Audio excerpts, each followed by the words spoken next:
the next episode of Pawn Stars. What you got here? What I have here is a one-of-a-kind item taken from the White House during the Reagan years. Yeah, looks like a bag of poo to me. This isn't just any poo, son. This is authentic Ronald Reagan poo. Now, if this is a real authentic stool sample from Ronald Reagan, this could be huge, and I want it in my shop. Okay, how did you get this? Well, I used to work as a janitor for the White House. I came across this gem lingering in the president's personal restroom one day. He was known to leave a few stragglers from time to time, and I figured I'd scoop one up in hopes it would be worth a pretty penny someday. Okay, now do you have any proof or documentation for this? Yeah, this is a picture of me taking the poo out of the shitter. Okay, well, what are you looking to get for it? Oh, I don't know. How about $5,000? Yeah, no. I was thinking more around $10. $10? This is surely worth more than that. Look, I'll throw in some arcade tokens or something. The problem I have is that there's not much of a market for poo. It's gonna be hard to sell this thing. Hey, what you got there? This is a piece of presidential history, chum. Looks like a piece of shit to me. How much you want for it? $900,000. Okay.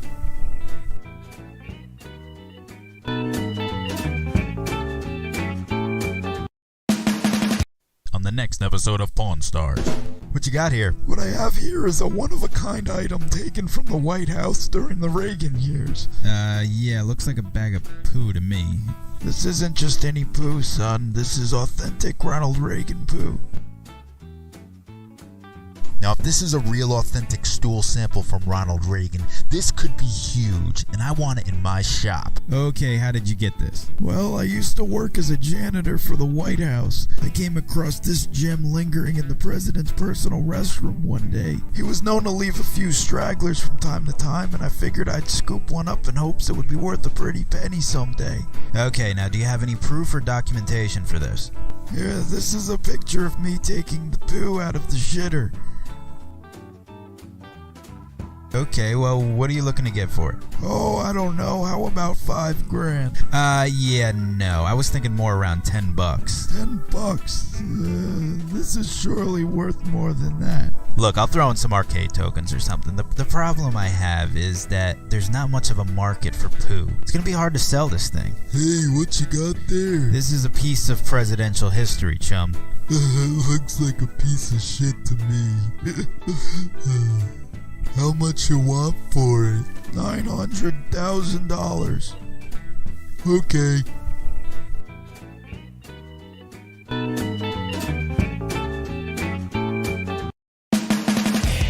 Shitty tattoos. Amoeba. Crack pipe. Platypus on a pogo stick. Misspelled Aussie tattoo. Properly spelled Drake tattoo. Tax form. The government. Justin Bieber making a pouty face. Fucking guy. Old sock with band-aid stuck to it. Rotten tooth. Random old guy flicking his tongue at underage girls at the supermarket. Melting ice cube. Unfinished pumpkin carving. Rush Limbaugh and Lederhosen. Don't get any of these.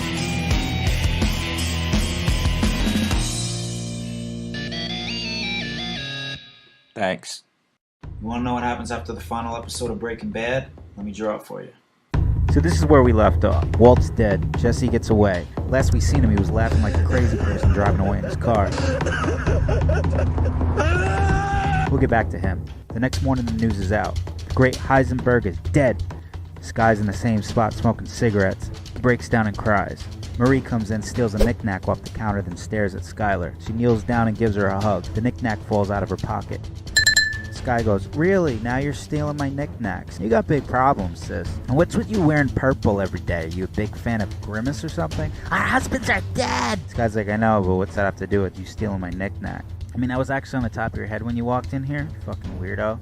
Marie slaps Sky.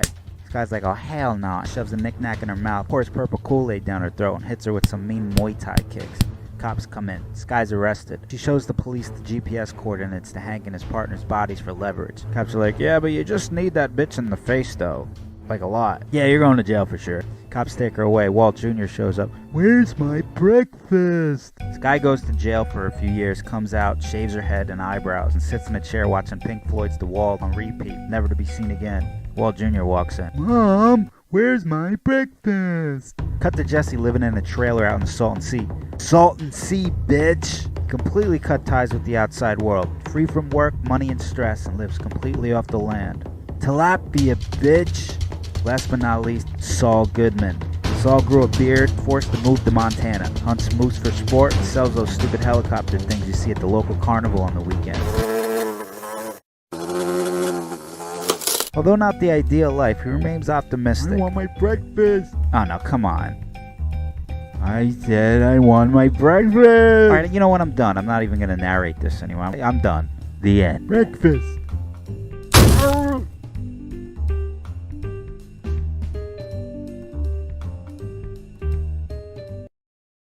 Hey guys! Yeah, I know, I'm daydreaming like mad when I really should be hard at work right now.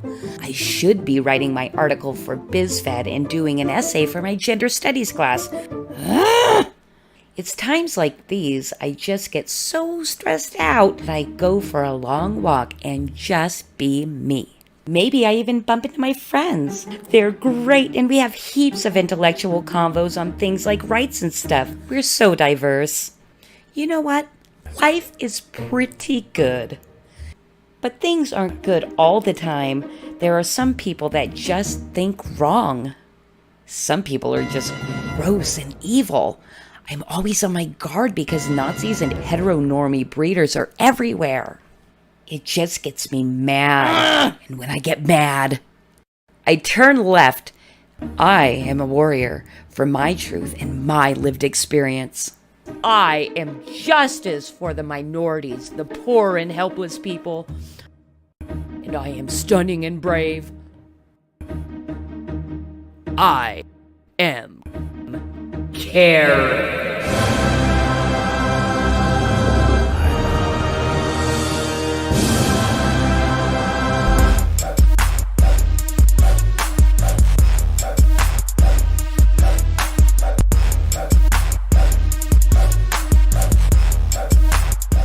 Don't forget, right? Elon could talk all the shit he wants. Remember, he had a McLaren F1. He made a fucking blowtorch. He's exactly. Crazy. Right. He's a silly super genius. I love the guy. I'm so glad he's alive. I am. I'm glad he's a real thing. No, honestly, I agree. Hello? Elon, I literally know it's you. I told you to stop calling me. Wait. I'm sorry. I love your channel. I need your help. I'm stranded in my Tesla. I need you to fix it. What? It's your company. No, Richard. Only you can fix this problem. Fine, where are you? Outside your house. Outside? What the hell?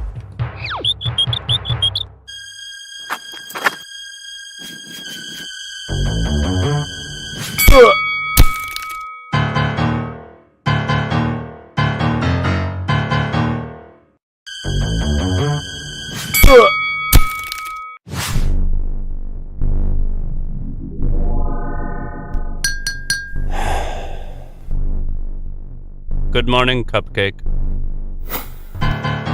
Here we go again. Work for me, Richard. I already told you, I own the electrified garage. What do you think of my Cybertruck, Richard? Wrong answer, Richard. Ah!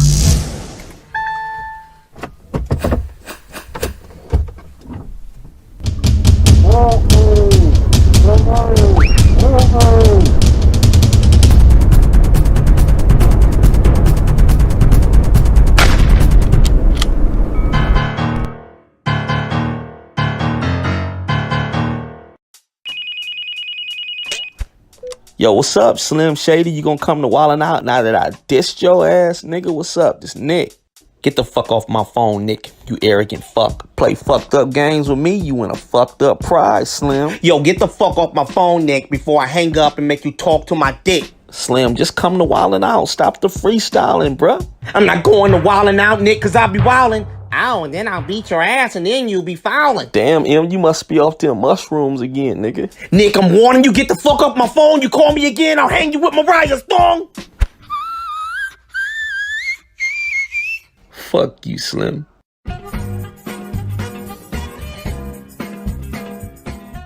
Welcome back to a very special edition of The Lame Show. To promote public health awareness and universal love tonight, I will be baptized live on stage in this vat of Pfizer vaccine with the help of my band leader, John the Baptiste. Yo, what's up, Steven? Hi. Steven, do you believe that the vaccine is the holy word of God? Yep. Then I now baptize you in the name of the Pfizer, Son, and Holy Dose. May the silence of the lambs wash all your skin away. That's sin. Get your head down there. And blood.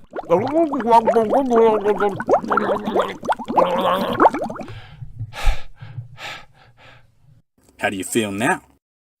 Sticky and absolved. Hey, Steven, I also heard that you were never circumcised. Oh, Jesus.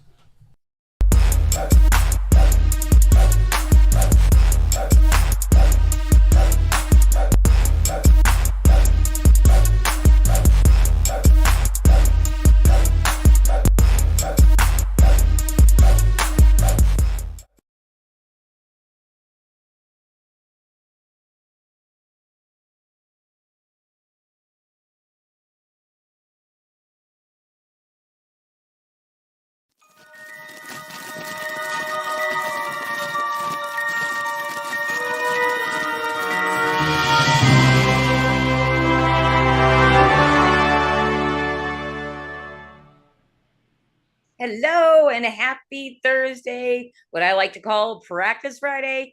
I wanted to thank Joey B. Tunes for the awesome cartoons. Up front, you also saw a couple of animations from Flip City as well, which in my own humble opinion are really freaking hilarious. Hope you guys enjoyed those. So thank you to Joey B. Tunes and Flip City Magazine. You are here watching the Creative Chaos stream, a stream dedicated to highlighting fantastic people creating fascinating things outside the mainstream instead of just sitting back and complaining that culture sucks. So thank you for everybody that is here. And I know over on YouTube, I have seen the, let's see, good stuff. And this is good stuff right here. Don't want to show off my saggy chin, so I'm going to move this over here. George Washington X has popped in, said, what's up? Vulcan Lives and the Devastator. The Devastator. I'm going to remember that next week when you come back, because you're going to be here every single week, right?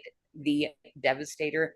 Thank you for popping in, saying what's up, and hanging out with us on Creative Chaos tonight. And then Paul Thaddeus, and really early on, I don't even know if you see her, was Lady Mimi said hello and dropped a bunch of Flip City stickers in the chat over on pilled.net.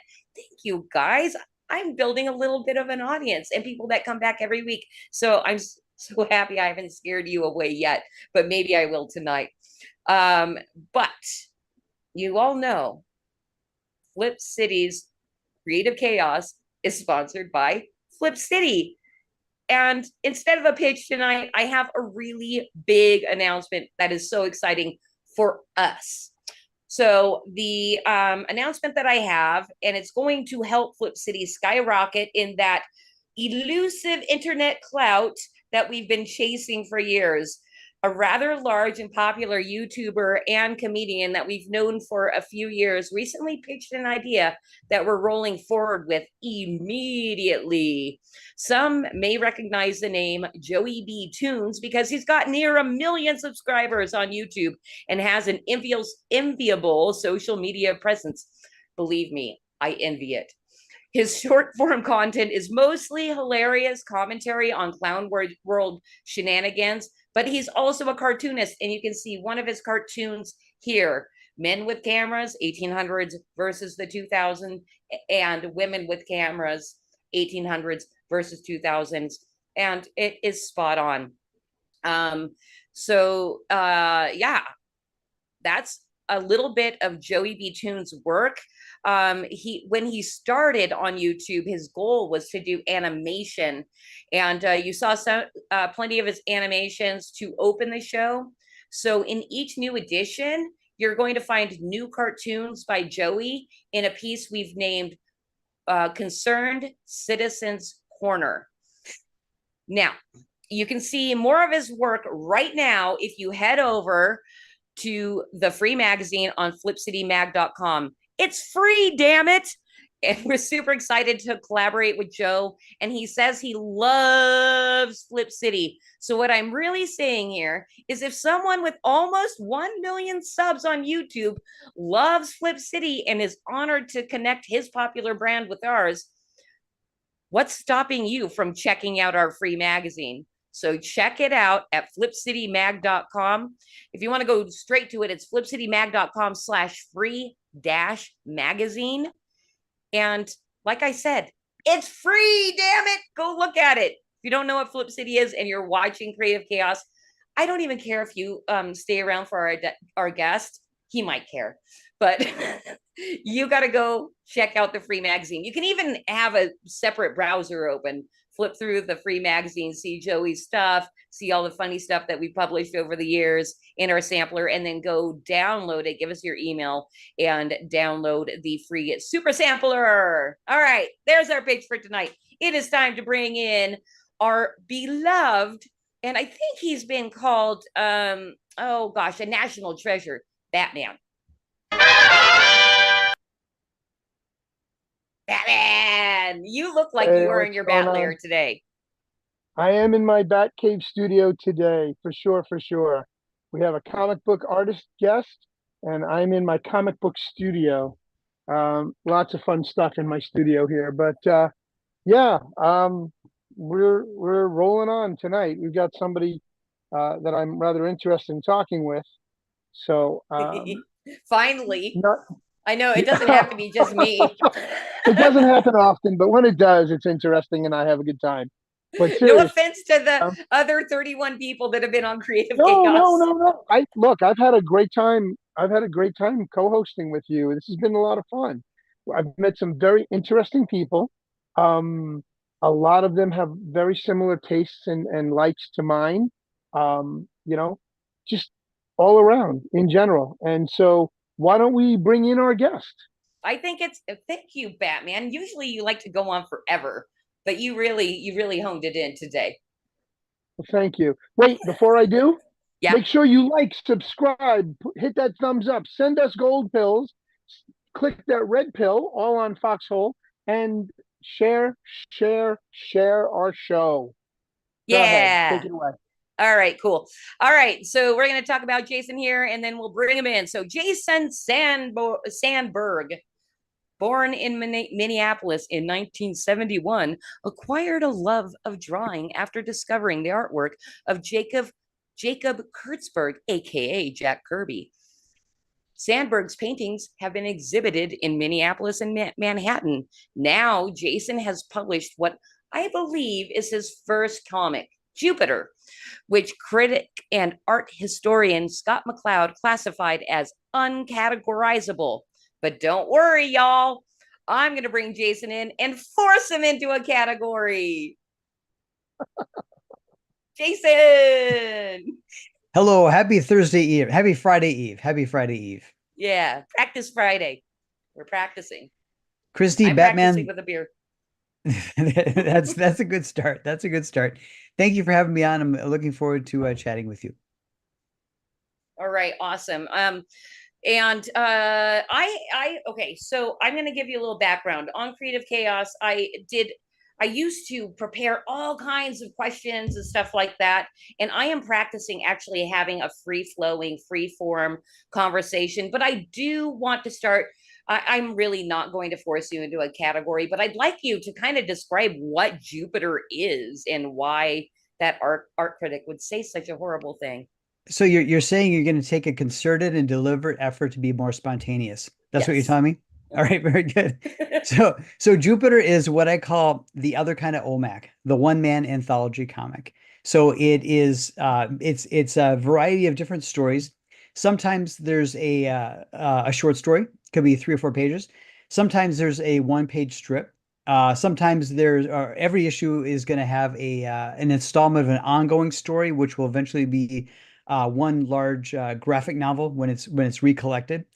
So Jupiter is 40 pages full color. It's a comic book, but it's like a big comic book canvas, where in that 40 pages, myself as the sole artist, creator, writer, I can fill it as I feel moved to fill it, and I can explore what stories, what story methods, what art styles I want to pursue. Because I've got total creative freedom, because I'm indie. I don't have to answer to any corporate overlords. Well, one thing that's really like, I have not read the whole book because you didn't send me a free PDF like I expect people to do without me asking. Whoops, I'm sorry. My bad. It's been a busy week. Hey, I didn't ask, but I often do ask because I do like to be a little more prepared and know exactly what I'm talking about when I'm talking to somebody. But I did look through your campaign, and I freaking love your style. I love your illustration style, and it kind of varies a little bit between what you're doing for your panels and just kind of things that look more like splash pages and stuff like that. So I was really impressed with it. And I'm telling everybody in chat to go check out your campaign right now. Thank you. So what you're saying is that since you haven't read it, I could make any kind of far-fetched, highfalutin claims, and you would be none the wiser. I could say anything I want about this book, and you'd be hoodwinked. Well, I wish you would go for low-falutin. I'm sorry. She might be snowed over by it, but I don't know if I would be. Okay. Because I saw a lot of stuff. I'm an old comic book guy, so all right. You and I are going to have some fun tonight talking. Nice. So you mentioned about a mix-up of styles. It is true that I will sometimes draw in to the best of my ability what is a realistic, formal illustrative style. Other times I can emulate the style of Jack Kirby, because within the world of Jupiter, one of the characters will read what's a Jack Kirby comic book in that universe. And then other times when I'm just doing a short little strip, like a 1-pager, I can just do a more cartoony style, more free-flowing. There's other strips or panels where I'll draw more of a French 1970s heavy metal style, like Mobius, because again, I can change my art style to suit the needs of that story. Okay, that was a very concise and it sounds like well thought out answer. I have a feeling that you've been on a lot of these streams asking you similar questions. It's been a wild 1 year. I launched the book in May of 2023, and we hit our funding goal, and we fulfilled it within 110 days. And then in that time, and obviously being on the Common Nerd Show and some other shows, I do have some pat boilerplate answers, but I hope to not drone on and bore you too much. Well, you're not boring me because I haven't watched you on any streams.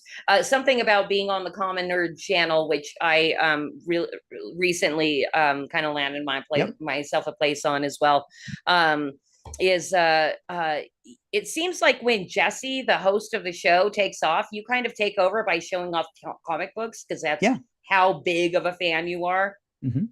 Okay, well, I have to, and I'm not secretive about this at all. I am not a comic book person. I'm getting more into comic books by checking out indies and everything. I'm like, You know what? I like this idea of never being into comic books before, but like being drawn into it in the indie scene, and that's why I have my co-host, my sidekick Batman, is so if anybody wants to talk comic books and have any kind of real discussion, he's your go-to guy.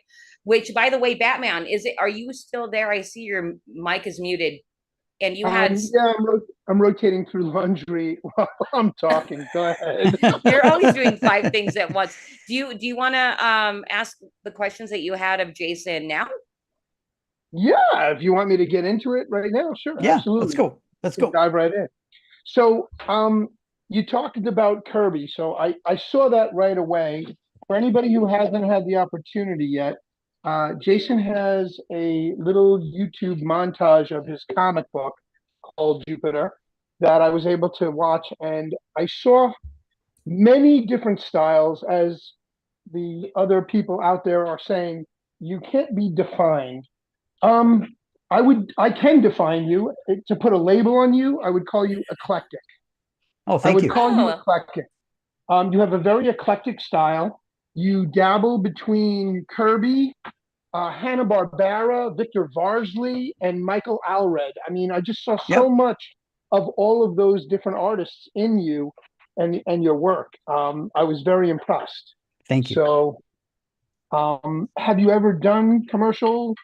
Have you ever worked for any of the big two or three? No, I never did. Now I did do Jupiter in the 90s for 9 issues. And it was back then Jupiter, that iteration of Jupiter was it was black and white, 20, 24 pages a month. I ran 9 issues. It was critically acclaimed but poorly marketed. And Diamond, the distributor, they loved it. Everybody who bought it back in the 90s, they kept buying it, but I couldn't move the needle. I couldn't get more stores to carry it, couldn't pick up any readers. I kind of never lost readers, but I couldn't get any traction. So, being in my, being at that age where it's like, hey, it's time to get married, time to get a house, time to have kids, time to get a more serious job, I hit pause on it. And with the advent of the crowdfunding business model about 5 years ago, it suddenly became apparent that crowdfunding is more direct than the direct market. It's going directly to customers versus trying to entice a brick and mortar retailer to order 10 copies and then find 10 readers. So that's what got the ball rolling several years back. And here we are now. So while I have been in the comic scene in the past, and but I've never worked for the big two. I actually never wanted to work for the big two. Kind of digging into the history of the big two, how they treated people like Jack Kirby, I was like, I can like the characters, I can like the great work done by some of the creators. I want nothing to do with these people in a business sense. that's pretty cool. I I didn't know you applaud- were that punk rock. Yeah, no, I applaud you for that. I got to be honest with you. Because of my previous show back in the day, I used to go to toy fairs and comic cons all the time, and we used to do interviews with the vendors and the artists on a regular basis with my old company, and it was actually a lot of fun, and I enjoyed it. But I also got tired of it because it became very commercial, and I was a big indies collector back in the 80s. Okay. When indie comics were like the big thing, mid to late 80s. I've since lost most of those books to a flood we had in our basement. Oh no. About 8-10 years ago. I had probably about 30 boxes of comic books that were destroyed. You're breaking my heart. Yo, you have no idea. I lost Badger. I lost the entire run of Badger. No. Mike Barron is one of our friends here. He's been back and forth many a times on the show already, and nice. I'm sure he'll be back again. But I'm very good friends with Steve Butler on Facebook. Just in general, I was really big into the indie stuff, and just now it's all but just a memory. Well, you're gonna love. Hey, Bruce, I'm just thinking of you folding your underwear while being sad about losing Badger. Yeah, but in my mind's eye, he's folding like his Batman, I mean, he's folding his actual superhero attire slash underwear. My costume. Yeah. My underoos. If you liked 80s, because the 80s indie books were of a great caliber because it was people who largely were professional grade but struck out on their own. Like obviously, like at Pacific Comics, you had Neil Adams, you had Jack Kirby, you had Mike Grell, and then at Eclipse, you had Alan Moore, Rick Veitch, Scott McCloud, and things like that. And obviously, I have every issue of Nexus. I've got the OGNs, I've got the big Steve Rude book. So if you love that stuff, you'll love Jupiter. On a more personal note, the first indie comic book I ever bought was Nexus #2, the color version, 1983. And if nothing else happens in my life, I have gone from being a young boy sitting in the grass reading Nexus #2 to flash forward 40 years later. I'm DMing Mike Barron, talking to him, sending him a rough copy of Jupiter for him to read, and then like having this kind of good casual back and forth with him. And then when it's my birthday, Mike Barron sends me a message with a little picture saying happy birthday. And it's like, Aw. okay, I don't care. I don't care what else happens. It doesn't matter what else happens. I'm good. I'm good. I couldn't ask for anything more. I'm I'm going to keep doing what I'm doing, but in terms of having come full circle, life is sweet. Life is sweet.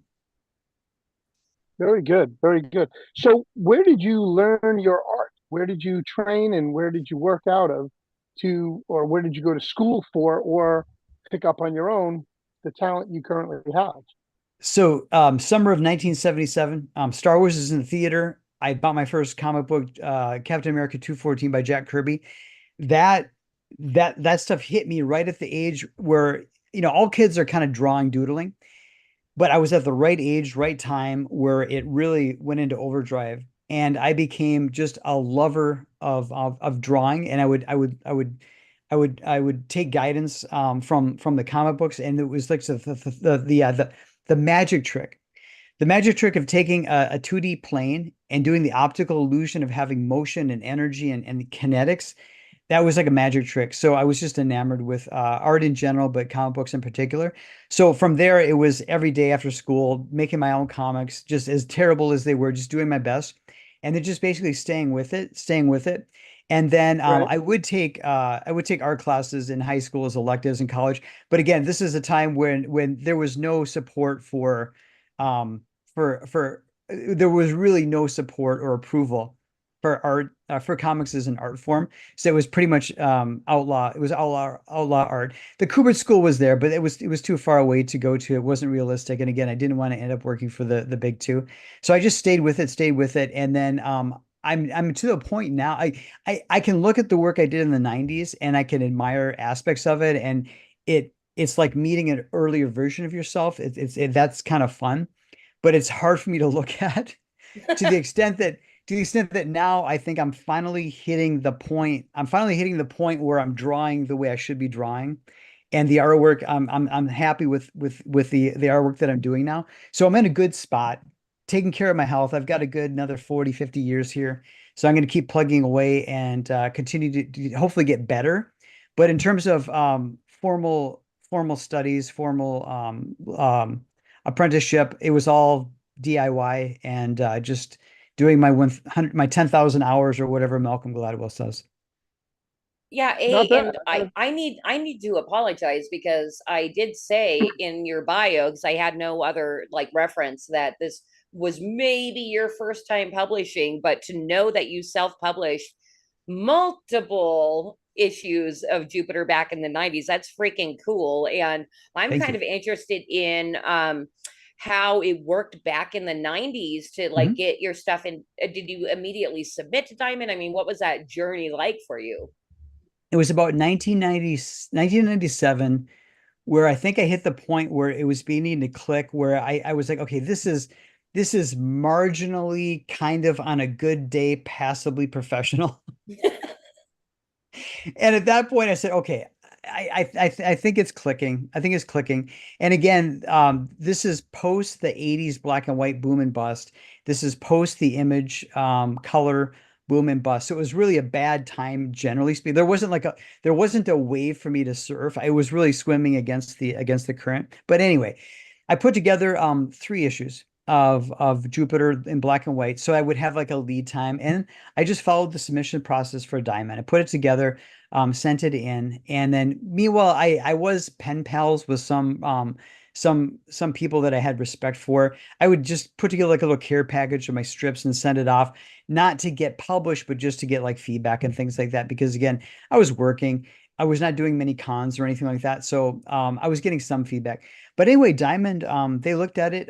They said, yeah, this is quirky. It's going to be an uphill battle, but we like this book.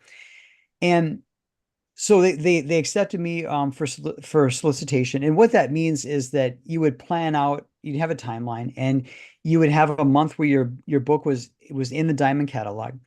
The retailers would have a month to put in their order, and then Diamond would cut you a PO, and then you had like 60 days or 45 days or whatever to get it printed and get it shipped or picked up for their distribution center. And then from there, it was a couple of weeks to get through their distribution centers and into the comic book shops. And again, because it's the direct market, and which is still the case largely, the retailers they would get a discount off the cover price, but they owned it. They couldn't return it, anything. It was non-returnable. Right. So it's pretty much how that works now, right? Yep. It is how it works. So it's different from the newsstand model back in like the golden age and so forth, or even the newsstand model. I think now for even magazines, like at a Barnes and Noble or at a newsstand, where they'll order it, and then for the most part they tear off the covers and send back the covers. They get credit. But with the direct market, it is the retailers buy it and then they own it. And there's some knock-on effects that have occurred because of that. Specifically, things like gimmick covers and variant covers and covers where it's a variant cover, but you've got to order 25 of the crap cover to get the one good cover, and then the retailers try to flip it on eBay. So there's a lot of like kind of ugliness, and there's a lot of heavy-handedness where the Marvel or DC, they'll say, okay, we are only going to give you the variant cover, or we're only going to give you this discount if you buy say there's a hot book. We'll only let you order the hot book if you order a certain $1,000 worth of the crap books. Right. So I have been very blessed over the years, because all of the retailers that I've had like a personal relationship with in terms of my LCS owners, all of them, at all the places I've lived in Minnesota, I've always had fantastic retailers who looked out for me, who gave me great discounts, who were interested in what I was buying, and just good comrades. It was just good camaraderie. They're always in a tough spot because they've got the brick and mortar overhead, and especially the past like 7 or 8 years where the big two have frankly gotten weird. And I know that phrase is floating around this week. Weird. These people are weird. These people are weird. Anyway, it is extremely hard for the retailers to stay cash flow positive and all that kind of stuff. So anyway, that was the dynamic. And again, Jupiter was selling good enough to stay in the catalog, but I couldn't move the needle. Diamond loved Jupiter. They would spotlight it. They'd give it these little good write-ups, and they kind of push it. And what I was doing was I was making enough money to do an overprint. So I would print like an extra 1,000 or so of every issue, sometimes 2,000 of every issue, and for future sales. But after like the second or third issue, as I was like, hey, we need to move the needle on this because I want to be able to do this full time. I would say to Diamond, okay, use your data analysis and give me a list of the top 1,000 comic book shops that sell like Cerebus, or give me, and so every month we would pick a different like kind of sales trend, and we'd say, okay, let's find the 500 stores that sell the most Love and Rockets. Let's find the 1,000 stores that sell the most like Yummy Fur or whatever. And I would put together a little promo pack. I'd take one of my overprints, put it in a bag, put in a cover letter, give it to Diamond. They would ship it free as part of the usual weekly shipments to try to get some retailers to take a look at the book. It just didn't move the needle. So at that point, after 9 issues, I said, you know what? I can do this again when I'm older, but when I'm older, I can't go back in time and get married, buy a house, and have kids. So that's the story of Jupiter in the 90s. That's really interesting because I think in this day and age, in the kind of crowdfunding space and people trying to get into the brick and mortars and everything, there's kind of a lot of crap talked about Diamond, but that's kind of an inspirational, lovely, wonderful story to hear about Diamond, at least in the 90s, how they were in the 90s. Yeah, I think if Diamond is they they did more good than damage. They did more good than damage. They created an ecosystem where where where publishers could win, retailers could win, but they didn't have competition. And because they didn't have competition, they didn't innovate. So all in all, I had great experience with Diamond.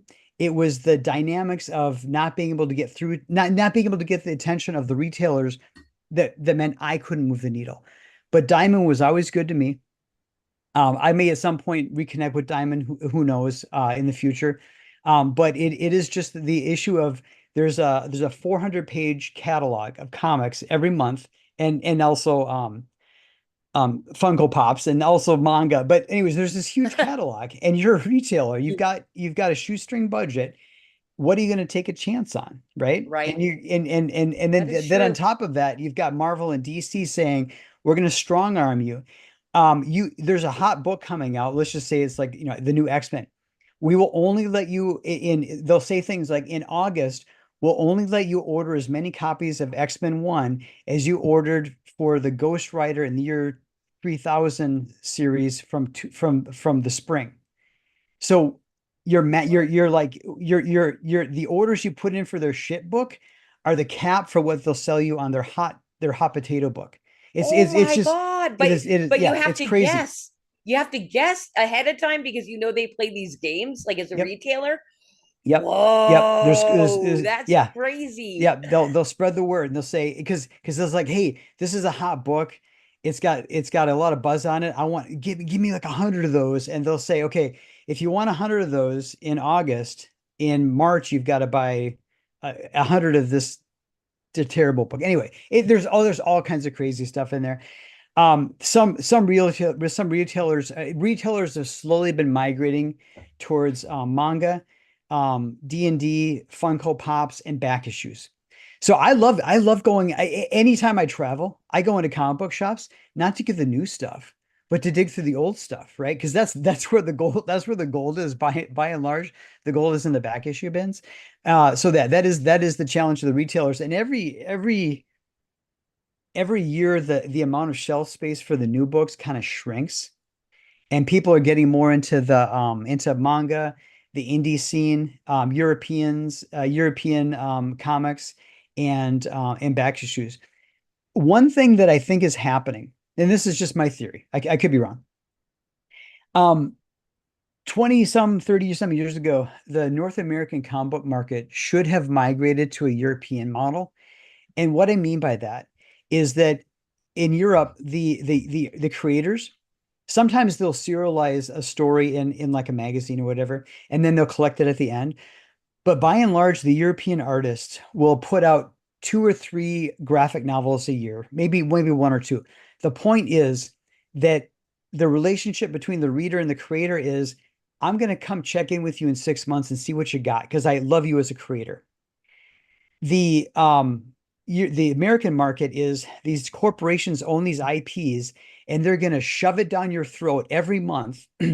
And they're going to underpay their creators and disrespect their creators, unless they're a big name.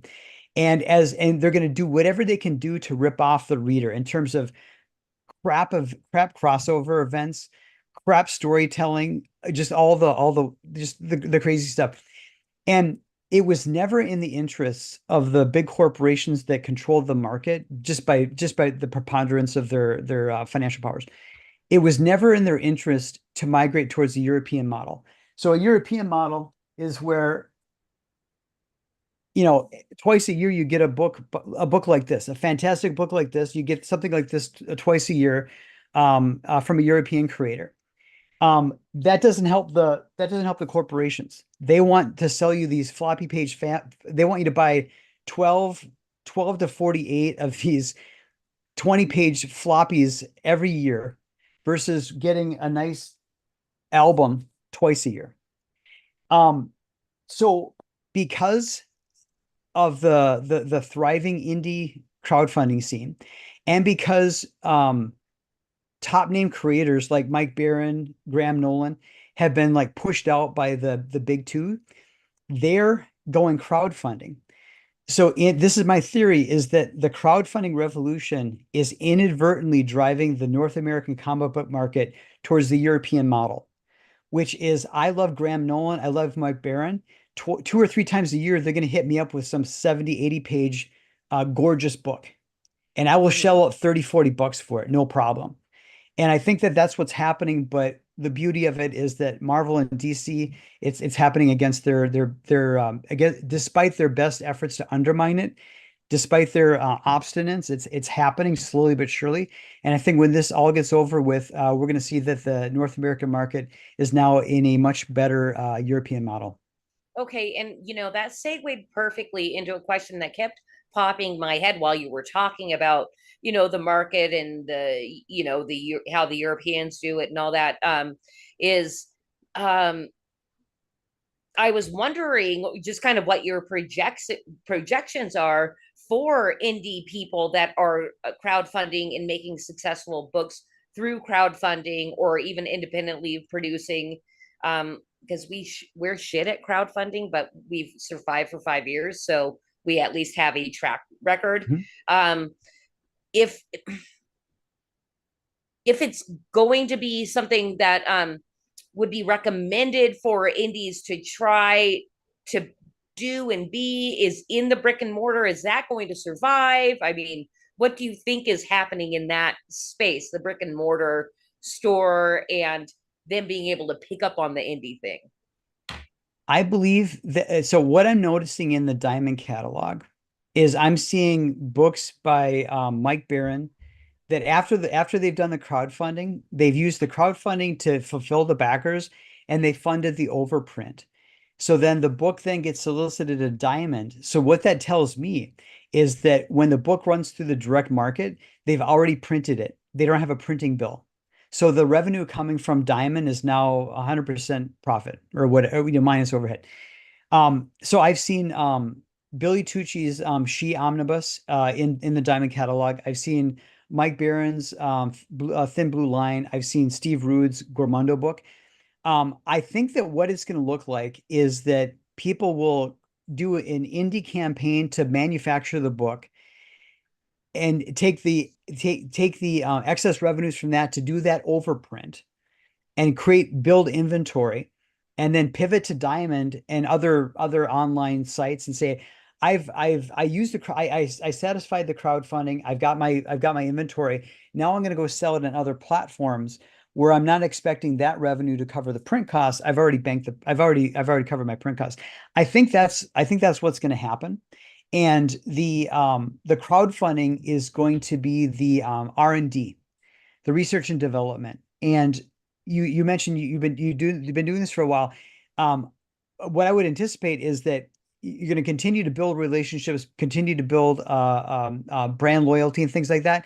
And then eventually either you're going to be going to Diamond and say, hey, we've got this track record.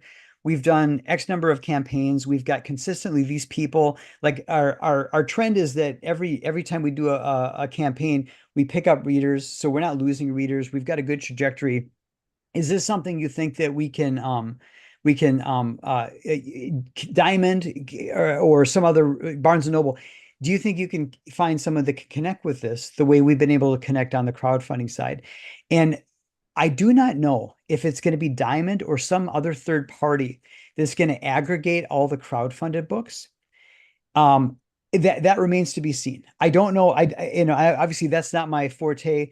I don't know if it'll be someone like Critical Blast or Fun My Comic, but I think there's a need for some trustworthy entity to aggregate the cream of the crop from the crowdfunded world and get it into brick and mortar shops. And I don't necessarily know if it's Diamond, but I think if I was super entrepreneurial and had more time, I would probably be pursuing that.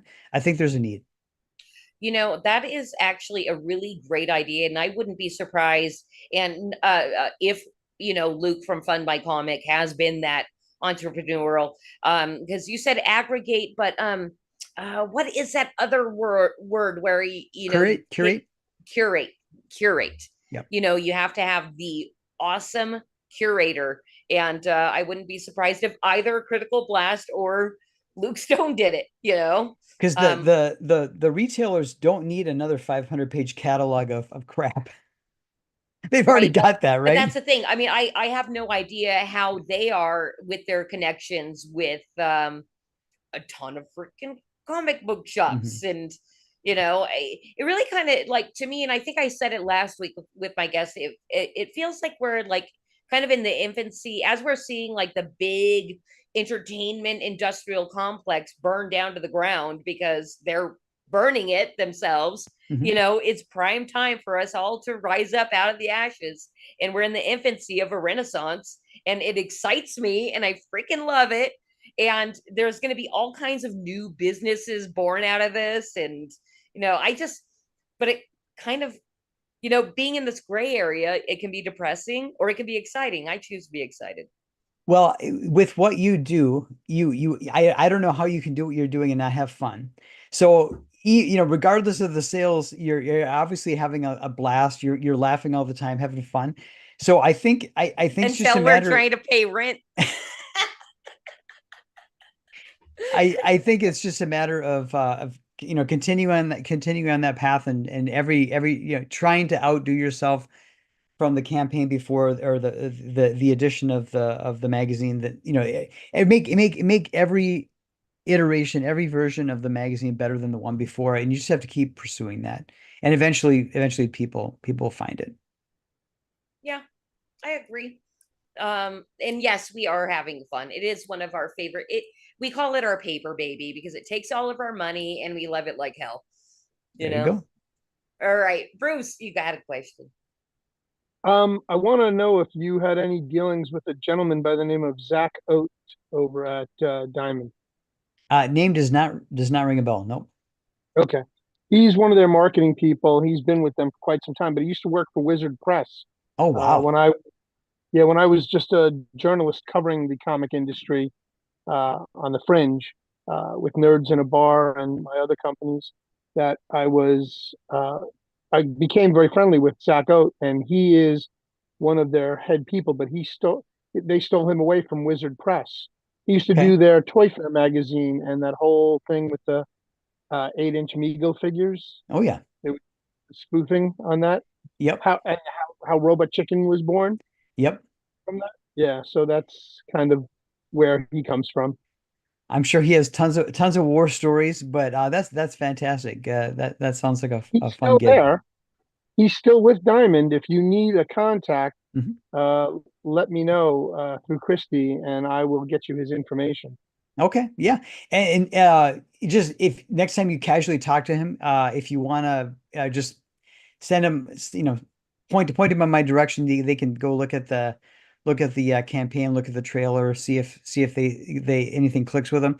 I don't know when I'm gonna. It might be after I do issue 2 that I'll have enough material where I might approach Diamond again. But thank you for that. Thank you for that offer. We'll see what happens. I don't know what kind of crowd of weight I still have, but go for it. No, I mean, just in life, oftentimes doors open just because you know somebody somebody knows somebody they trust, right? They trust their opinion, they trust their judgment, and sometimes it's sometimes it's not the question, it's not the suggestion, it's who asks the question and who suggests it that gets through the background noise. So. Yeah. Yep. Very good. Go ahead, Christy. You had something else. We submitted a submission packet to Diamond a week and a half ago. That's nice. All. I'm just waiting to hear back. Stay tuned. I tried to make it as enticing as possible. But yeah, like you had said about you know, an indie going to Diamond and saying, hey, this is how much we've done in crowdfunding. I don't have that data, but what I do have is subscriber data and sales data through our own store, which actually, you know, since we're talking about brick and mortar and crowdfunding and all that, do you have plans of like selling online through your own store? Because I didn't see that you've been doing that yet. So the great thing about Indiegogo, the reason why I went with Indiegogo, well, I did run a Kickstarter, but the reason why I wanted to go with Indiegogo and put my focus on Indiegogo is that it had a history of not canceling people. Okay. That was the thing versus versus Kickstarter, which notoriously would cancel people. Indiegogo has shadow banned people. They didn't shadow ban me. In fact, they spotlighted my book, and then they did a push the last when I was at my 30-day mark and my 60-day mark. They actually did pushes because I could see in the analytics that they were pushing it, because on the back end of Indiegogo, they tell you where the sales traffic came from, which is good to know. So anyways, Indiegogo has been good to me. But additionally, I like the fact that that you've got this long-term storefront on Indiegogo. Okay. Now that doesn't preclude other sites or other storefronts. So my intention is after I get issue 2 manufactured and fulfilled, I'm going to open up I'm going to put it on Amazon. I'm going to put it on Public Square. I'm going to put it on eBay and things like that. But right now, until I get the campaign to 5 figures to get that magic milestone of $10,000, I'm focusing on Indiegogo just to get the social proof. Social proof. Like when you go to a town you've not been to before, there's 2 restaurants. One's got a line around the block. One there's got no line. You say, hey, the people must know something about that restaurant. I'm going to go to the one that's got the long line, right? So to some extent, just to get attention on myself and the property, I want to get as many people to back on Indiegogo, just to get either the bragging rights or the social proof or whatever, get the attention, get the heat there. But long term, yeah, I do intend to be everywhere. Okay, fantastic. Well, you know what, Jason? I think you've talked about yourself enough, and it's time for us to go into segments. Sounds good. Our very first segment is called, well, this is also kind of about you as well. It's called Mansplain. There's something called mansplaining. Have you heard about this? We know what mansplaining is. Mansplaining is when a man will condescendingly explain something to a woman that she already knows. The thing is, I don't know shit. So, but I love Silicon Valley. Did you ever watch that show? I've heard good things about it. And it is is it a Judd? Gosh, who's the guy? Don't ask me. Judd Apatow. Judd Apatow. Is it okay? Yeah, I've heard it's funny. I haven't watched it yet though. I'm basically bad at everything, including like celebrity names and knowing who directors are. So yeah, it's also why I love Mansplain, because so basically the purpose of Mansplain is when I have straight white males, and I'm assuming you're all of those things. Probably so, yes. Okay. I know you're the most suppressed and the most hated person in the United States of America. So with my giant platform here, the media would have you think so. But go ahead. Yes. I'm sorry. I just meant I hate you that much. Okay. All right. Well, I can't. I can't. All I can do is be myself, and you gotta run your own mind and run your own life. But okay. All right. Anyway, wow, I'm so ADD. It's so sad. Yeah, what were we talking about before going into mansplain though? That I'm oppressed and hated. No, me in particular. Well, yeah, by me. What did I tell me where does this come from? Where does this come from? You know where it comes What's the from? root cause? I've only known you for a very short time, and I like you. But no, it's I already don't. too I much. hate you. It's already too I much. hate you. No, I like you and I hate you at the same time. You're very good on the common nerd stream. You're like very good at like finding that exact empty space to be like, zing, there's my joke. And I'm like, damn it. That is could have taken that. That does speak to my skills as a writer, because I hear everything as everything that happens around me is a setup to my punchline. Well, I mean, but what's what's actually more impressive about it is that you're on a stream with Jesse, and that guy does not STFU ever. And like, how does he find a second? Like, Jesse, he finds the second. So I mean, one of the reasons, I mean, I've done like a lot of shows in the past year. I love Jesse, and I felt like I was at home on a show. But the why he is fantastic for me is he does all the heavy lifting. He does all the heavy lifting. He's doing the heavy lifting. He is the heart of the show. He is the metronome. He keeps the beats going, keeps the thing moving, and then he throws you the ball and you knock it out of the park. And it is fantastic. But yeah, it's because so I've got a day job. Everybody's got a day job. Jesse, that's his job. And he's raring, he's all revved up. So we can go in there with like our best effort, and we can be at like 75% energy, 50% energy, as long as our brain's working.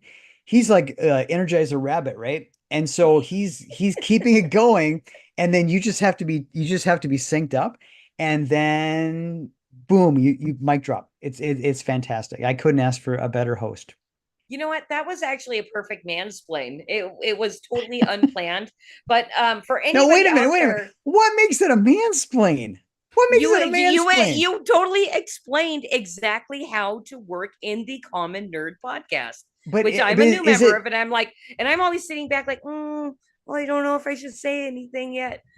Okay, so help me out. What's the difference between explaining and mansplaining? I literally don't give a shit. I needed a little stinger that was fun and cute. So that's the difference. It's very good. The show. So ladies out there, I do want to tell you something.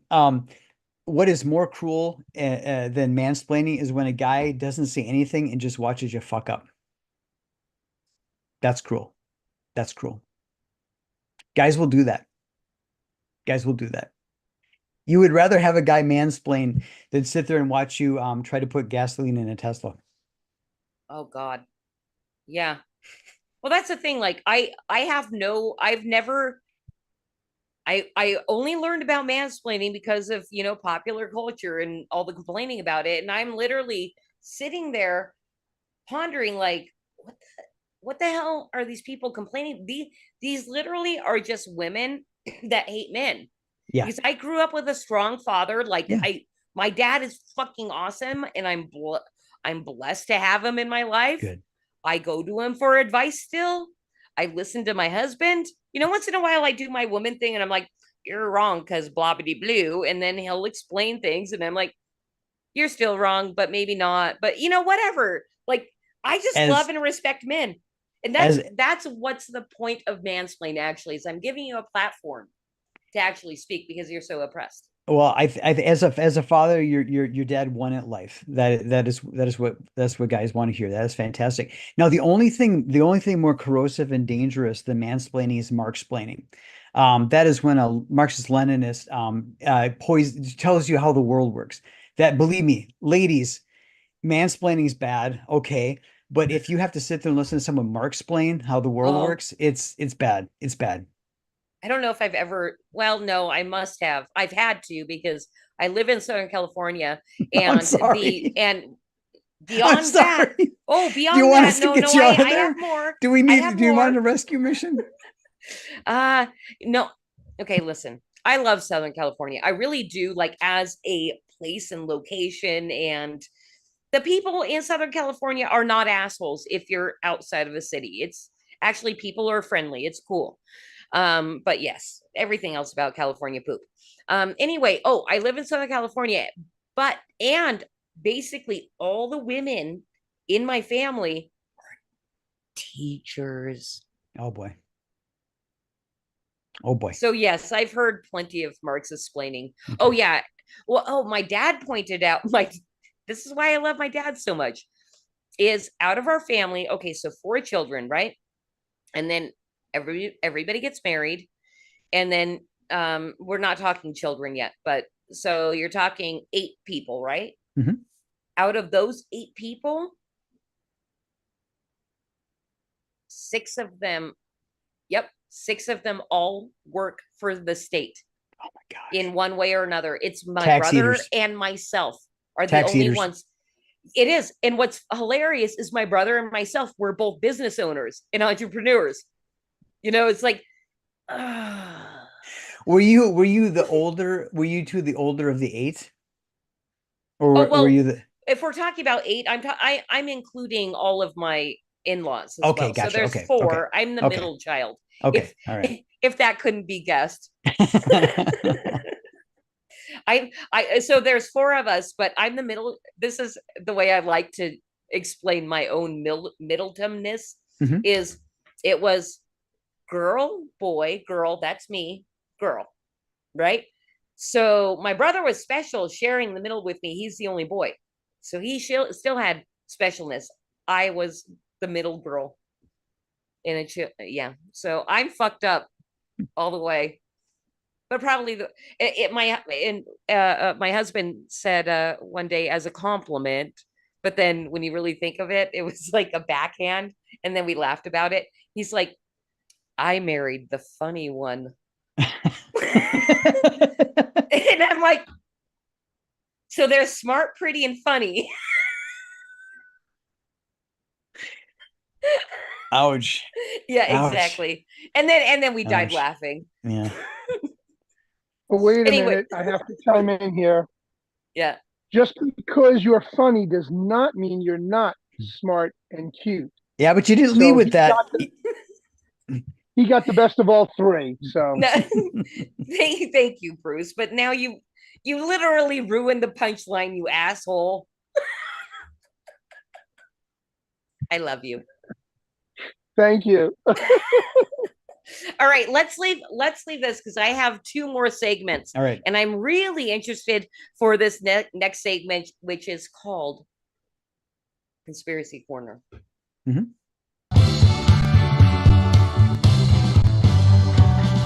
I wanna live with a conspiracy girl. I could be prepping the rest of my life with a conspiracy girl. Those weren't even. All right, here we are in Conspiracy Corner. I am absolutely protected. So this protects us from YouTube banning. Is this not proven, Bruce? We've never had any kind of strikes or warnings. We can talk about anything in Conspiracy Corner. It's all a parody. It's all a joke. No, it's all a joke. Now hold on. Is that a tinfoil hat or aluminum foil hat? Listen, semantics, baby. It's tinfoil hat, okay? Because when they fire up the HARP antenna array in Alaska, it's got to be a real tin. Otherwise, the program is getting through. Well, we're doing a little Hollywood magic here. All right. For the stream, so it works. I'm it's a tinfoil hat. I'm in with the kayfabe. Got it. Go. All right. So I was like scrolling through your Twitter, and obviously, like, it looks like you're maybe like not on board with every narrative that's fed. So obviously you're a conspiracy theorist. And this is one of my favorite ways of getting to know people is like, I want you to out yourself on the Creative Chaos stream as to how big of a conspiracy theorist you are. You can say whatever you want. We can talk about any subject. I may have knowledge of it. I may not. Okay. She didn't mean she wanted you coming out of the closet. She wanted you coming clean about your conspiracy theory. I'm sorry. Go ahead. Come out of the closet. So we've arrived at a weird, awkward state of affairs where pretty much all the conspiracies have turned out to be true. So I don't know what I got. I don't know if I got anything for you. I mean, it's just okay. We can do 20 questions and see if I think something is a conspiracy. But okay, all right. You know what? Hey, Bruce, do you want to go 20 questions and we'll do yes or no's and maybes? How's that sound? And then me and you will just trade off. Like moon landing, like real or fake. And okay. Right. And you can say yes, no, maybe. If I throw you a question, Bigfoot, you say true or false, yes or no. Believe or no, he has a maybe. He has a maybe as well. I think we can allow maybes. Oh, we can allow a maybe. Absolutely. You can allow a maybe. All right, So true, Bigfoot. false, or maybe? Yes, yes, no, or maybe. Bigfoot is real if he's an interdimensional entity. If he's only in this reality, it's a hallucination. It's not real. Okay, now my turn. The COVID-19 virus was never isolated.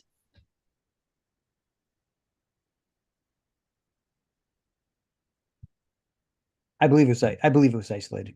I believe they got samples somewhere. Okay. Go, Flat Bruce, Earth it's your turn. or round Earth? Flat Earth or round Earth? Round Earth. Actually, it's a spheroid. It's a spheroid. It bulges a little bit at the equator, but it's a spheroid. Oh, that's interesting because I kind of went with donut Earth.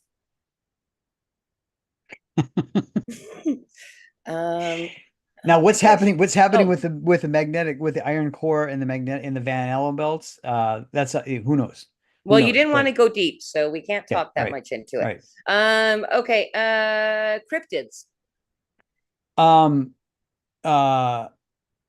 So the Loch Ness Monster is actually a whale dick. If a whale has a dick and it goes on its back, it looks just like the Loch Ness Monster. It's called a dork. Literally, it is. Sasquatch, Bigfoot, Yeti, we already covered that. Chupacabra, definitely real. Definitely real. The Chupacabra. Okay, so yes, it's true. Cryptids exist. Cryptids are just things that paleontologists and biologists haven't caught up with, and cryptids are real. Now, on the margin, each particular cryptid, you'd have to ferret out the veracity of whether or not it's true. But definitely, is there biological entities that people have not done proper taxonomy on? Yes. Okay. Very explaining. Okay. We should go back into the mansplain corner. I'm gonna mansplain the conspiracy. Okay. Actually, the Illuminati was a front. Okay. For the Prussian secret police. All right. Did we land on the moon or was it staged? I think we did land on the moon. Yes. Yes. Okay. Christy, you're up. Oh man. 9/11, B. Inside job?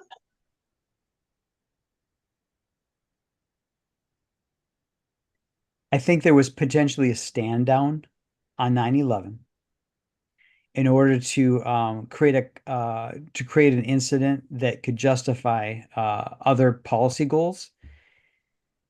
I do believe that the planes hit the building. I do believe that building number 7 was brought down intentionally. I actually heard the audio of that on the day it happened. The pullet. The pullet, yep, the pullet, and that we've been warned to step back because they're going to take down building 7.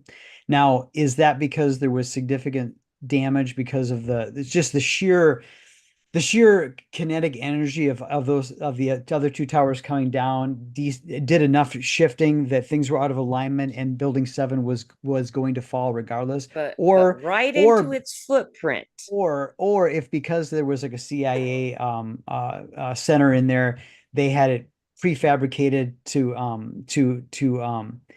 demolish it, to not let it fall into, like, say that's interesting. I've never heard anything about that you've got within the theory. So say you've got an intelligence asset, and say it's a facility, and you can't stand up guards and stuff like that. If there's a danger that it's been breached and you want to basically evacuate it and make whatever's in there unusable to the person that breached it, potentially you could put explosives in there. Now, would you put explosives into a structure in the middle of the most densely populated American city? Doesn't seem right. But but I do think that I think that the Saudis potentially knew about it ahead of time. And I believe that potentially there was a stand down because they were doing a training exercise the same day.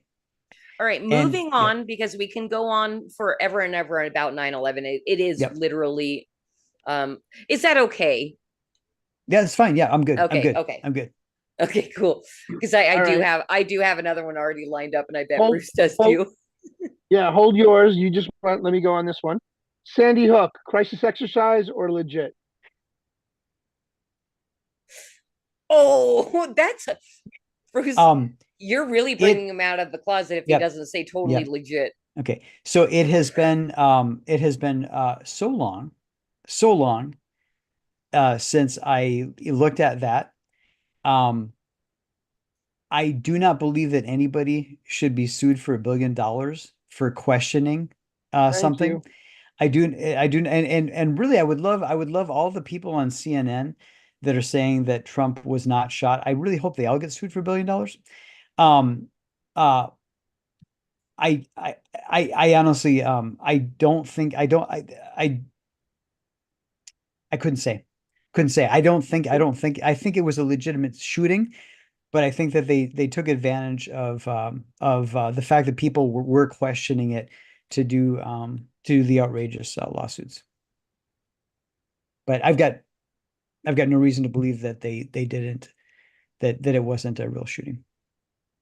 Okay.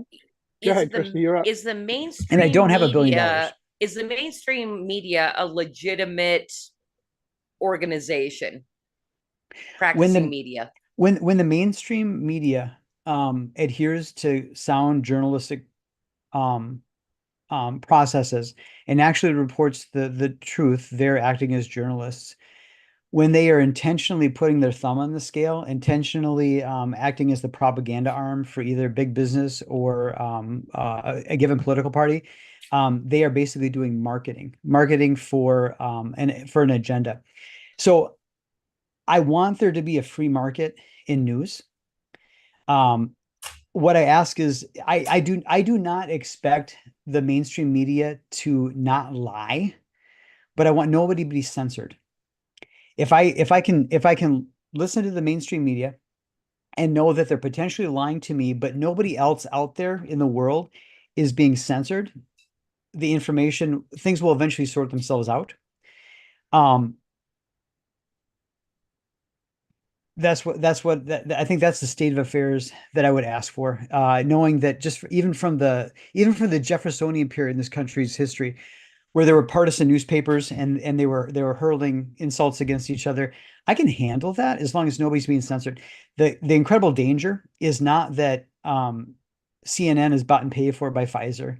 It's not that that depending on who is in the White House, the press will either repeat verbatim what the White House press secretary says, or completely run contrary to whatever the White House press secretary says.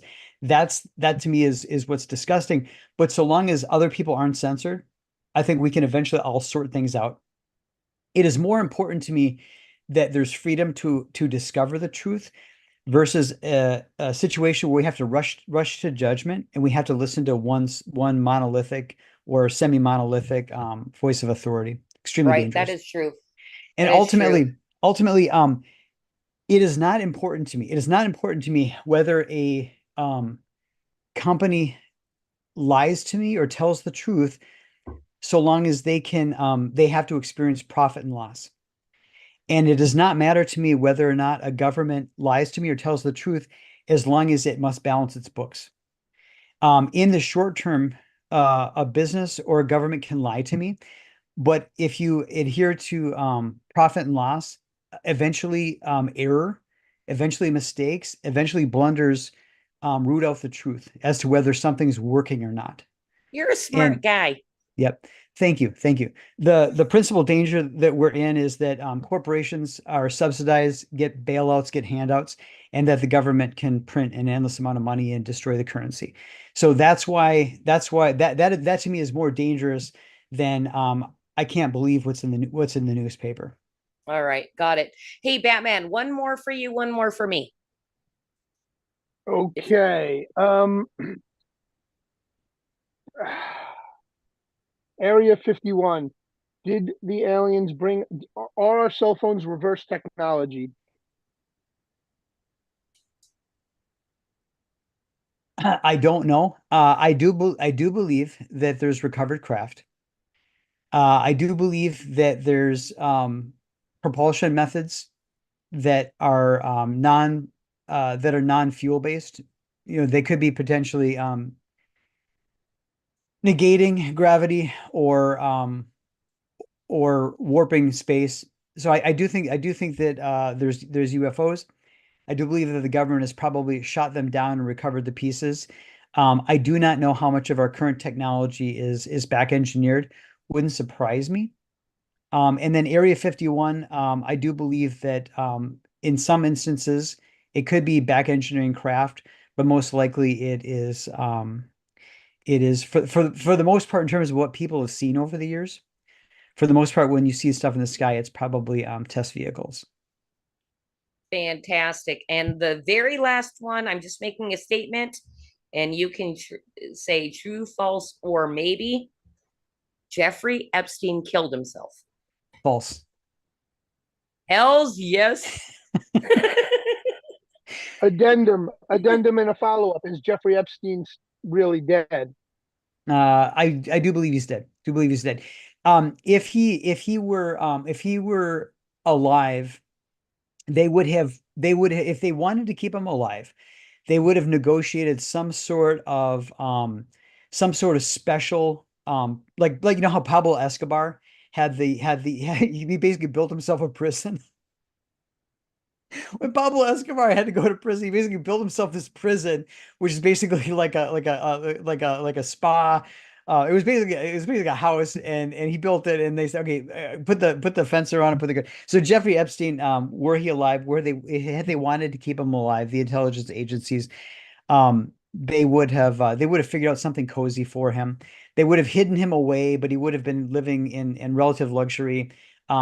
But the simple fact is that he had outlived his usefulness, and he basically knew too much, and they had to basically pull it.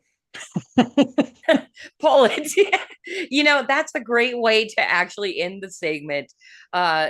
Yes, they pulled it on Jeffrey Epstein, and we're going to go into our final segment here in one moment. But I just wanted to shout out real quick that over on YouTube we had Madness Comic Network say what's up and say a lot of nice things about you, Jason, Pops. and then also yes, of course, Pops, a mutual friend, and of course Mike Barron.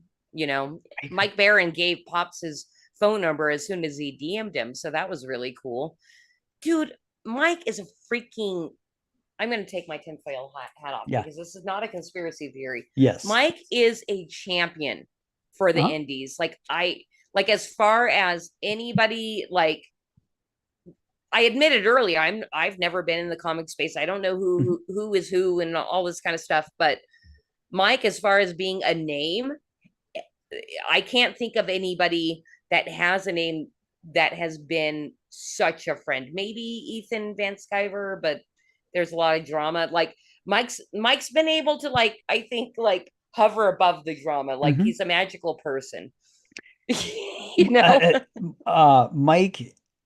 Mike can write a mainstream comic book like The Flash.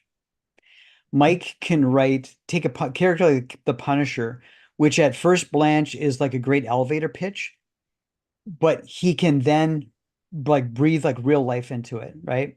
So the Punisher comic book, his run, the Punisher, really, I mean, the Punisher was a fan favorite anti-hero in the 70s, early 80s. There was a miniseries, but then when Mike took over the Punisher for those 3 or 4 years and did OGNs, just actually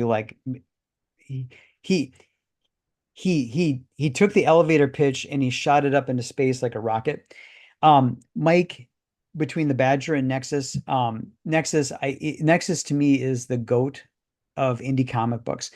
If you look at over the 100 issues of Nexus, if you look at the world that he and Steve Rude built, Bill, and you look at the inside jokes, the lore, the background character, back in the mid 80s, Mike was anticipating AI, and he was anticipating how AI would there's this vignette in Nexus where Nexus is he's basically doing some archaeological work, and one of the characters says, "Why are you writing with a pen and paper?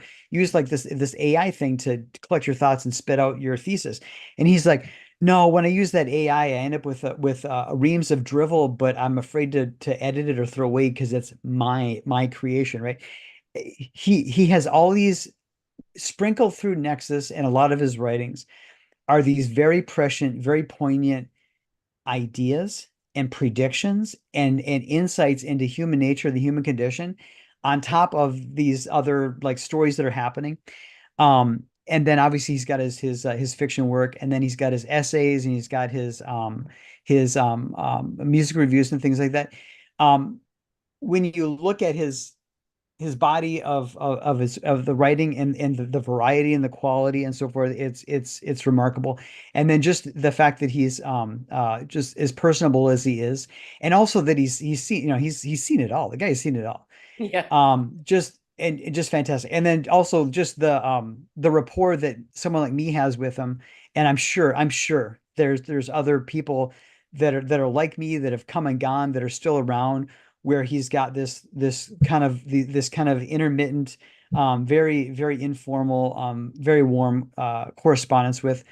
Just a phenomenal life well lived, and just so happy that he's out there still working, and glad that he's in a situation now where he can really profit from his work, because he's fully indie in an atmosphere where it's direct to consumer and all. It's just fantastic. Just great, Yeah. great guy.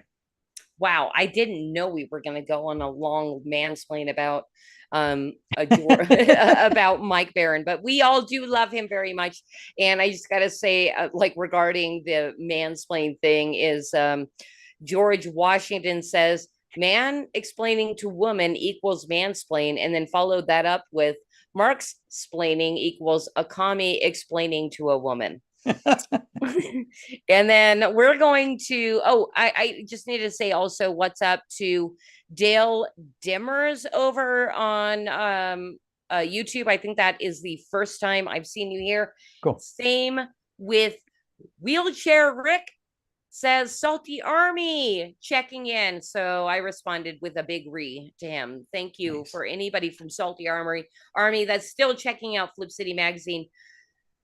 Huge shout out to the Salty Cracker for helping launch us and helping us find a ton of artists that aren't going to be embarrassed to contribute to Flip City Magazine. We, my husband and myself, who are the publishers of Flip City, never forget about freaking Salty Cracker and how much he helped us build our magazine and made it so we didn't have to vet artists that were going to take a certain amount of money until they didn't want to draw something for us anymore. It was a gift from God. Salty Army and the Salty Cracker was a fucking gift from God to Flip City. So thank you, Lord, and thank you, Salty Cracker, for all that shit that happened in there, all that mixture. And on that note, we're gonna head into our branded segment. And I made you a gift. Gift, Jason. What? Yes. So I chose, okay, I just have to give you a teeny tiny bit of backstory on this. Okay. I saw on your campaign that Legion of Memers offered a license to meme. That's right. Yep. And I'm sure you did not steal the idea from us because you didn't know who we were. I did not know. Yeah. But literally, we're going way back to 2020 when Flip City launched. This is our first interior page, is our license to laugh. And the branded segment is you as our guest has to read. So we've got a few slides here. Mm-hmm. And at the end, I'm giving you a gift. Okay. All right. So do I have to read this what's on the screen? Yeah, just read what's on the screen. All right. If current trends continue, the 2020s are likely to be sorry. Hold on. If current trends continue, the 2020s are likely to be it's been a long day. I gotta get my radio voice here. It's I'm fine. not this isn't a gag. Just do you need that? Okay. If current trends continue, the 2020s are likely to be the most hypersensitive, snowflakey decade in American history. And while this is great news for Kleenex stockholders, it's rough on the nation's psyche. In a world where your social media posts can cost you your job, where using the wrong pronouns can land you in jail, where anything you say could trigger anyone at any moment, do you even have the guts to laugh anymore? Regain your confidence with Flip City's license to laugh. Official.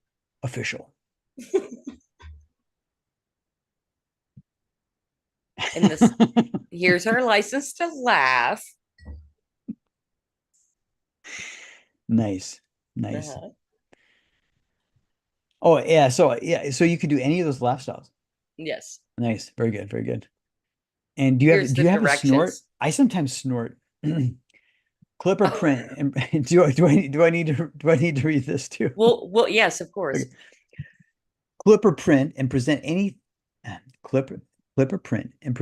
time your laughter or general optimism is met with sneers, derision, or the threats of physical violence, or any time your laughter is just genuinely inappropriate.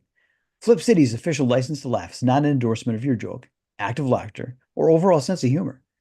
Flip City bears no responsibility for the tastefulness of your jokes.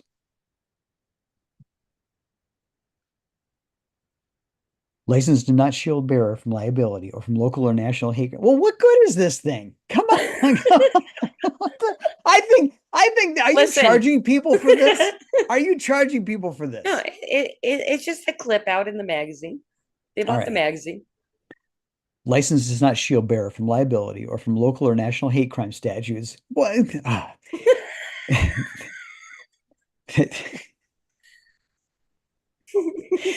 That may be applied as a result of users' laughter. License does not prevent persecution at the hands of the state. Now recognized by most social media platforms. Boyd in Silicon Valley and Cuba. Right? And then I have my gift for you. Oh, there you go. Right. You got your very own license. All right, to laugh. Let me screen cap this. Hold on, people. Hold on. Don't move. Nobody move. Let me screen. Well, there we go. I got the little screen cap thing there going. All right, I'm gonna laminate that. Thank you. Yes, Thank you. You're very welcome. And I did have to ask if you were going to choose, cause if you can just back up one. Jason, if you were to choose a laugh style, would you do a write-in? Because I think I heard you say you're more of a snorter. Yeah, well, I will sometimes snort, but I think, oh man, it's definitely not a feminine cackle. Tell me it's not. Tell me I don't do the Kamala cackle. Please tell me. You've been listening to me for like an hour. I don't do that, do I? No. Okay, I think it is. I think it's probably belly laugh, and it's probably occasional snort. Yep, belly laugh, occasional snort. Sounds good. All right. Well, thank you for accepting your license to laugh, Jason. So that was your gift for coming on Creative Chaos tonight. I kind of felt like you kind of made me. I didn't really have a choice, did I? I mean, I was kind of obligated. It wasn't like I mean, I'm not saying I don't like it, but it's like you didn't really give me a choice. I invited you and you said yes. But yeah, I mean, Thank you. I guess that is kind of a dicky thing to do. Like, no, I'm not going to come on your show, but I am waiting for it. Hey, I was warned. I was warned I was going to be ambushed with this license thing. Oh, it's a different branding every week. So you never know what you're going to get. But there's been a couple of people that haven't spoken to me since being on Creative Chaos. And then because I love people, but also I'm a weirdo and I stalk profiles and stuff. Mm-hmm. Not to find out it. Well, sometimes I'm like, what are they like? And what do they say now? And then I did discover that one of my earliest guests was promoting another campaign, and somebody had asked them, hey, so, you're really good at getting on a bunch of shows. This helps you promote your campaign, such. are you going back on the same shows? And the person said, yes, but there's a few that I've blacklisted. And that the person did not come and ask if they could come back on my show. And so I'm like, oh, I'm blacklisted. Oh. Or I don't have a big enough audience. Actually, I think we attract like really poor people or something. You know, like I don't there's never been anything where we're promoting an actual like this is happening right now and people have backed. But we haven't even been doing it a year yet. Right. That is something I'd love though, is to do a launch stream or have people on where people watching the show are actually going and backing. That seems really exciting. It is, yeah, it is exciting. I do, in addition to Jesse's show, I do a show on Fridays called the Friday Nights.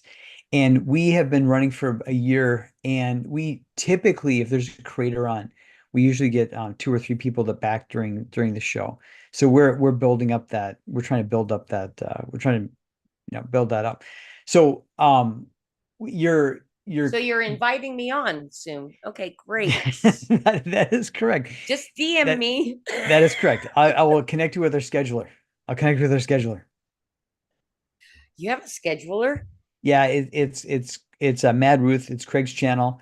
And he handles the scheduling. So I bring the dad jokes and a little bit of show prep and my perky personality, and he handles the scheduling of the stream and booking guests and stuff like that. So, well, division of labor. One thing I got to say about Mad Ruth is I've seen him. Now I know that's a man. In a lot of chats. I mean, it's 2024. Just because I said he. Were you just judging on the video calls you've had?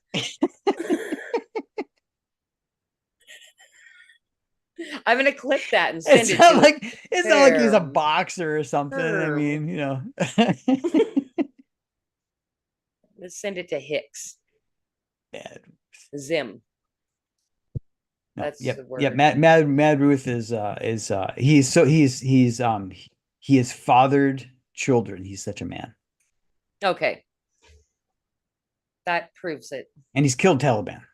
He's such a man. Oh shit. Yeah, well, it would be before after the show, he'll tell you some more stories. Okay. Legit. That is some of the fun thing about going on streams is backstage. No, they're his stories to tell. But yeah. He did his part. He did his part. All right, fantastic. Well, Jason, I think we're going to go ahead and wind down the stream, and I got to bring my notes back up to remember what we do. So yes, you guys, I am going to drop this into the stream one last time. Go check out Jupiter, which is now on demand at Indiegogo. You can scroll through the whole campaign, which is fun. You've done a lot of video work, and I'm kind of surprised that we have not. I didn't, because I'm trying to be more spontaneous. I didn't write into our thing in asking anything about your video work, but you've got some really good animated motion design type of stuff, and real quick, doesn't have to be a long thing. Did you do that yourself? The motion design? Yes. So that trailer for the comic book, it's all artwork from the comic book. I took the panels from the comic book, put it in Adobe Animate, spent about a month and a half learning how to do it, and it is. And it's, so if you like the trailer, that is the quality of artwork that you will get in the comic book. 40 pages, 80-pound satin, full color, just a work of art.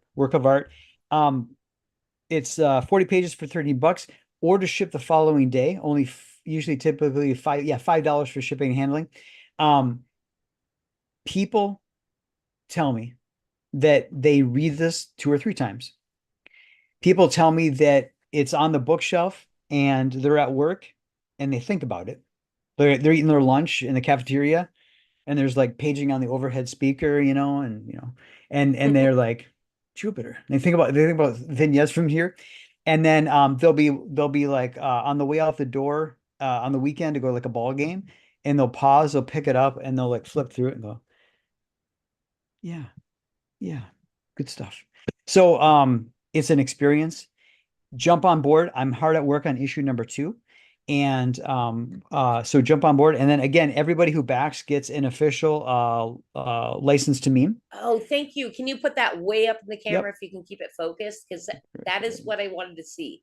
Yep. Was And what so- the license to meme looks And, like. and so basically, the Legion of Memers, I would watch their show and stuff like that. Great guys, great merry pranksters. The reason I reached out to them is that in post-Renaissance Italy, poor people couldn't afford paper, but they had cartons. And so people, youngsters, factory workers, people like that, they would draw little pornographic cartoons, little making mockery of the king on the cartons. And so the earliest doodles by the working class, by the forces of populism, were called cartoons because they were drawn on cartons. And these things would get put on a wagon, put on a boat, go across the continent. Some guy in another country would unload the box. He'd go, and that is where the origin of the word cartoon comes from. So flash forward to 2023, and I'm like, you know what? Comic books and memes, same DNA, right? So I reached out to the Legion of Memers. I'm like, fellas, you've got your show, you've got your logo, but you don't have a license to meme. How are people going to get through meme checkpoints? How are they going to clear the meme police? So we did that so that was one of the stretch goals for Jupiter. So everybody who backs, you get the comic book and you get an official license to meme, and you get the official Captain Climebottle fan club membership. Captain Climebottle is the character from the comic book. He's inspired by Jack Kirby, and because he's a time traveler, the dates on the fan club card run backward in time. And then on the back is a little message that I want to give to everybody out there. You need this in your wallet in these crazy times. And I think the people who read Flip City magazine, I think they're going to understand this. What I need you to know is that if you are not part of the problem, you are the solution. So those people out there that are telling you that you're a problem, and all you're doing is going to work, loving your family, having fun on the weekends, watching movies, reading Flip City magazine, reading Jupiter, not hurting anybody. And there's people out there that want to get political power by saying that you're the problem for having kids, paying off your debts, having a good job, all that kind of stuff. They're actually the problem. You're not the problem. You are the solution. If people were more like you out there watching, if they were more like you, there wouldn't be actual problems. So anyways, I think everybody should have this nearby within reaching distance, perhaps in their wallet, so they could flip it out and say, listen, I'm free. I'm a good person. But otherwise, go check out Jupiter. And it's in demand. I got tons of them over there. I will ship them out the following day. Thank you for having me on. And I had a lot of fun. Jason, like I literally teared up with your little last speech. Thank you. But I can't be seen to actually cry, so it's okay. It's okay. It's okay. I really appreciated everything you said there at the end, and yeah, we're gonna keep wrapping it up. And Batman, what do you have to say to close out tonight? Mute. Still muted. Let's just make him say stuff. He's doing this on purpose. Jason, this is his game. Does he do this? I'm muted, damn it. Does he do this every episode? This is comedy pretty gold. Much, but there comedy he is. Gold. Okay, so let's start over. So as some of you may or may not know, I am one of 4 guys on a podcast called 3 Beermen. And you can find us on 3beermen.tv. That's the number 3, BEERMEN.tv. And you can watch us on Rumble, DLive. We were on X, but I don't think we are yet. I don't think we're back on X yet, but we will be getting there eventually. All in good time. But this Sunday, the show will be featuring little segments here and there. And we're going to be discussing my upcoming reconstructive neck surgery, which happens that following Tuesday. So if you want to hear all the gory details about what they're going to be doing to me, come and join us over on 3beermen.tv. That's right. And Batman, just so everybody knows, like our one every week viewer of Creative Chaos, we're not sure when Batman's going to be back, if it's going to be immediately. We're going to play it by ear, so don't be surprised. I would say for sure you have next week off, but don't be surprised if Batman's not back for a few weeks. Did you see he has all the Batman lovers? Did you see he has next week off? Next week off? Is that what you said? Oh yeah, I gave him time off. Next week off. Next week off. Next week off. You know, did I have to mansplain my joke to you? Yes, you did, dude. I'm a woman. What do you guys do not understand about I'm a woman? You have to explain it every once in a while. I have to explain half my jokes to Craig. So mad with you. All right, guys.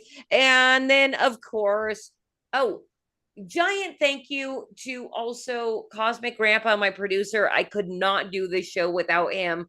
Got him drunk almost, I think we're coming up on a year. Got him drunk about a year ago, and he decided that he's going to do it. Nice. And, he's a man of his word. I don't know how often he regrets it, but he says he's still having fun. So thank you, Cosmic Grandpa, for producing Creative Chaos. And of course, you guys, go check out the free magazine of Flip City at flipcitymag.com/free-magazine. It's free, damn it. It literally is free. So go check that out. Next week, same time, same day, Thursday, 6 p.m. PST, 9 p.m. EST. Come back. And our guest is going to be RJ Carter, Critical Blast. I'm so excited to make him do Conspiracy Corner. It's how I love to meet people. It really is. So thank you again, Jason, for being here. You guys all check out the Jupiter storefront, basically on Indiegogo. Sounds very interesting. I'm going to read it for free because it's going to send me a PDF. And thank you for being here. We'll see you guys next week. Bye. On the next episode of Pawn Stars. What you got here? What I have here is a one-of-a-kind item taken from the White House during the Reagan years. Yeah, looks like a bag of poo to me. This isn't just any poo, son. This is authentic Ronald Reagan poo. Now, if this is a real authentic stool sample from Ronald Reagan, this could be huge, and I want it in my shop. Okay, how did you get this? Well, I used to work as a janitor for the White House. I came across this gem lingering in the president's personal restroom one day. He was known to leave a few stragglers from time to time, and I figured I'd scoop one up in hopes it would be worth a pretty penny someday. Okay, now do you have any proof or documentation for this? Yeah, this is a picture of me taking the poo out of the shitter. Okay, well, what are you looking to get for it? Oh, I don't know. How about $5,000? Yeah, no. I was thinking more around $10. $10? This is surely worth more than that. Look, I'll throw in some arcade tokens or something. The problem I have is that there's not much of a market for poo. It's gonna be hard to sell this thing. Hey, what you got there? This is a piece of presidential history, chum. Looks like a piece of shit to me. How much you want for it? $900,000. Okay.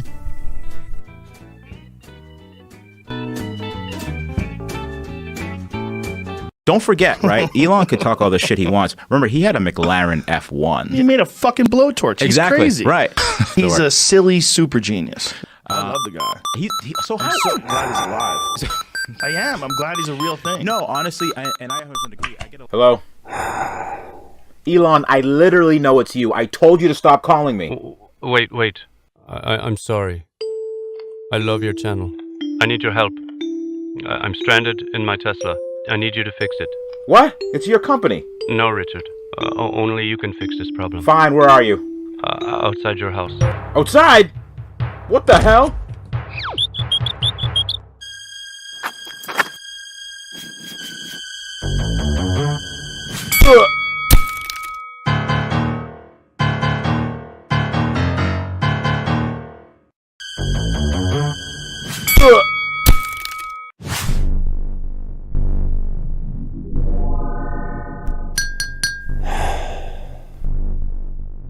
Good morning, Cupcake.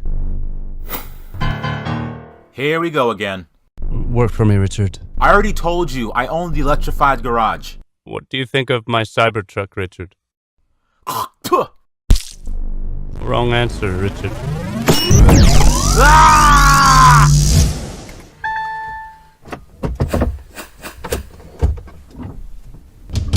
Oh, oh, oh, oh, oh.